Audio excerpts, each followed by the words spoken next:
ನಮಸ್ಕಾರ ವೀಕ್ಷಕರೇ. ನೋಡಿ, ನಿನ್ನೆ ನಮ್ಮ ಭಾಗದಲ್ಲಿ ಮಳೆ ಆಗಿದ್ದರಿಂದ ಏನು ನಮ್ಮ ಬಿತ್ತನೆ ಕಾರ್ಯಗೊಂಡು ಆಲ್ಮೋಸ್ಟ್ 15ರಿಂದ 20 ದಿನ ಆಗಿತ್ತು.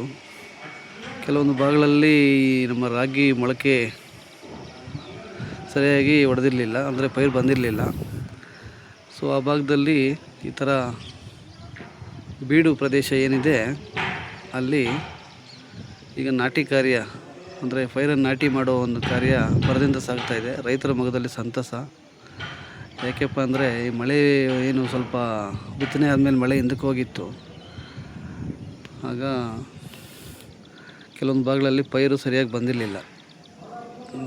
ನೋಡಿ, ಈ ಭಾಗದಲ್ಲಿ ಚೆನ್ನಾಗಿ ಬಂದಿದೆ, ನೋಡಿ ಆ ಭಾಗದಲ್ಲಿ ಚೆನ್ನಾಗಿ ಬಂದಿರಲಿಲ್ಲ.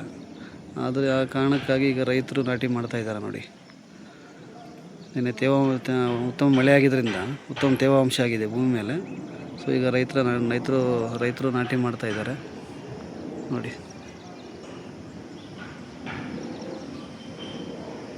ನೋಡಿ, ಆ ಭಾಗದಲ್ಲೂ ರೈತರು ನಾಟಿ ಮಾಡ್ತಾ ಇದ್ದಾರೆ. ಪ್ರತಿಯೊಬ್ಬರು ರೈತರು ಈಗ ಹೊಲದಲ್ಲಿದ್ದಾರೆ. ಸೊ ನಿನ್ನೆ ಹೇಳಿದ ರೀತಿ ಮಳೆ ಆದ ಕಾರಣಕ್ಕಾಗಿ ರೈತರಲ್ಲಿ ಒಂದು ಕೃಷಿ ಚಟುವಟಿಕೆ ಚಿಗುರೊಡೆದಿದೆ, ಮಂದಾಸ ಮೂಡಿದೆ. ನೋಡಿ, ರೈತರೆಲ್ಲ ಹೊಲದಲ್ಲಿ ಪೈರು ನಾಟಿ ಮಾಡೋ ಕಾರ್ಯದಲ್ಲಿ ಭರದಿಂದ ಕೆಲಸ ಕಾರ್ಯಗಳಲ್ಲಿ ಮಗ್ನರಾಗಿದ್ದಾರೆ. ಸೊ ರೈತರು ಇರೋದೇ ಕೃಷಿ ಆಧಾರಿತವಾದ ಜೀವನ. ಸೊ ಆ ಕಾರಣಕ್ಕಾಗಿ ರೈತರೆಲ್ಲರೂ ಹೊಲಗಳಲ್ಲಿ ತಮ್ಮ ಕಾರ್ಯಗಳಲ್ಲಿ ಮಗ್ನರಾಗಿದ್ದಾರೆ.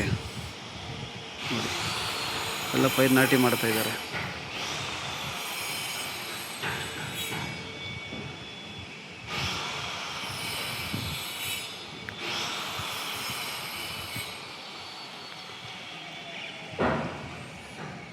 ನೋಡಿ, ಇಲ್ಲೊಂದು ಹೊಲ ಇದೆ. ಸೊ ಅದು ಕೊಟ್ಟಿಗೆ ಗೊಬ್ಬರ ಬಳಕೆ ಮಾಡಿ ಏನು ಬಿತ್ತನೆ ಮಾಡಿದರು. ಸೊ ಹೊಲ ಚೆನ್ನಾಗಿದೆ, ಎಲ್ಲೂ ಏನು ಮತ್ತೆ ನಾಟಿ ಮಾಡೋ ಒಂದು ಅವಶ್ಯಕತೆ ಇಲ್ಲ. ಹೊಲದಲ್ಲಿ ಎಲ್ಲ ಭಾಗದಲ್ಲೂ ರಾಗಿ ಪೈರು ಚೆನ್ನಾಗಿ ಬಂದಿದೆ. ಅದೇ ಈ ಒಂದು ಹೊಲದಲ್ಲಿ ಕೆಲವೊಂದು ಕಡೆ ಎಲ್ಲನೂ ಬೀಡು ಬಂದಿದೆ, ಸರಿಯಾಗಿ ರಾಗಿ ಮೊಳಕೆ ಬಂದಿಲ್ಲ. ಅದರಿಂದ ಇವರು ನಾಟಿ ಮಾಡ್ತಾಯಿದ್ದಾರೆ. ಮತ್ತು ಪೈರು ಕಿತ್ತು ಎಲ್ಲಿ ಉಡುಪಾಗಿ ಪೈರಿರುತ್ತೆ ಅದನ್ನು ಕಿತ್ತು ಬೇರೆ ಕಡೆ ನಾಟಿ ಮಾಡೋದು, ತೇವಾಂಶ ಮಳೆ ಬಿದ್ದಾಗ. ಪ್ರತಿಯೊಬ್ಬರು ರೈತರು ಅದೇ ಕಾರ್ಯದಲ್ಲಿ ಮಗ್ನರಾಗಿದ್ದಾರೆ. ನೋಡಿ, ಎಲ್ಲರೂ ರೈತರು ನಾಟಿ ಮಾಡ್ತಾಯಿದ್ದಾರೆ. ಮತ್ತು ನೋಡಿ, ಅಲ್ಲಿ ಆ ಹೊಲದಲ್ಲೂ ಪೈರನ್ನು ಮತ್ತೆ ಮರು ನಾಟಿ ಮಾಡಿದ್ರೆ ಈ ತೇವಾಂಶಕ್ಕೆ ಮತ್ತೆ ಅದು ಬೇರು ಬಿಟ್ಟು ಉತ್ತಮ ಇಳುವರಿ ಕಾಣೋದಕ್ಕೆ ರೈತರ ಒಂದು ಕಾರ್ಯ. ಇಷ್ಟೆಲ್ಲ ಇಷ್ಟಪಡ್ತೀವಿ.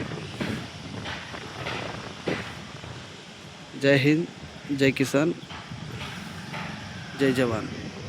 ಈ ನಮ್ಮ ದೇಶದ ಬೆನ್ನೆಲುಬು ರೈತರು ಮತ್ತು ಸೈನಿಕರು. ಸೊ ಅದರಿಂದ ರೈತರಿಗೆ ಧನ್ಯವಾದಗಳನ್ನು ಹೇಳಲೇಬೇಕು. ಈ ನಮ್ಮ ದೇಶದ ಆಹಾರ ಭದ್ರತೆ ಅಂತ ನಾವೇನು ಕರಿತೀವಿ, ಇದರ ಪ್ರಮುಖ ಕಾರಣ ಮತ್ತು ಅದರ ಬೆನ್ನೆಲುಬು ಅಂದರೆ ರೈತರೇ. ಆದ್ದರಿಂದ ರೈತರಿಗೆ ಈ ಮೂಲಕ ನಾವು ಧನ್ಯವಾದಗಳನ್ನು ತಿಳಿಸಲೇಬೇಕಾಗಿದೆ. ಜೈ ಹಿಂದ್, ಜೈ ಕರ್ನಾಟಕ, ಜೈ ಕಿಸಾನ್, ಜೈ ಜವಾನ್.